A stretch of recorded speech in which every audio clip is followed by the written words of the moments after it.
खेसारी लाल यादव बने भोजपुरी के पहले ऐसे सुपरस्टार जिनके फिल्म पे 100 मिलियन व्यूज हैं। जी हाँ दोस्तों, सही सुना आपने। खेसारी लाल यादव जी भोजपुरी के पहले ऐसे स्टार बने जिनके मूवी पे 100 मिलियन व्यूज हैं, जो किसी स्टार के नहीं है। तो दोस्तों, आज हम आपको इस वीडियो में दिखाएंगे भोजपुरी के ऐसे कौन कौन से फिल्म है जिस फिल्म पे खेसारी लाल यादव जी के 100 मिलियन व्यूज हैं। तो खेसारी जी का एक फिल्म आया था जिस फिल्म का नाम था साजन चले ससुराल 2। ये भी 100 मिलियन के करीब में शामिल है। दूसरी मूवी थी मेहंदी लगा के रखना, जिस फिल्म को भी 100 मिलियन के लगभग व्यूज आया है। तीसरा फिल्म था संघर्ष, इस फिल्म पे भी 100 मिलियन के व्यूज है। चौथी फिल्म है डोली सजा के रखना, इस फिल्म पे भी 100 मिलियन व्यूज है खेसारी लाल का, जो बहुत बड़ा रिकॉर्ड बनाया था। इसके बाद में है जिला चंपारण, इस पे भी 100 मिलियन व्यूज है। इसके बाद में है बलम जी लव यू, ये फिल्म भी बहुत बड़ा रिकॉर्ड तोड़ा था।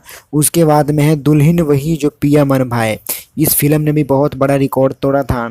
और उसके बाद में एक फिल्म है बागी, इस फिल्म में बहुत बड़ा रिकॉर्ड तोड़ा था। इन सभी फिल्म पे खेसारी जी के फिल्म पे 100 मिलियन व्यूज़ है, जो भोजपुरी में किसी और स्टार के फिल्म पे 100 मिलियन व्यूज नहीं है, जो कि बहुत बड़ा रिकॉर्ड है खेसारी लाल यादव जी के लिए, भोजपुरी फिल्म इंडस्ट्री के लिए।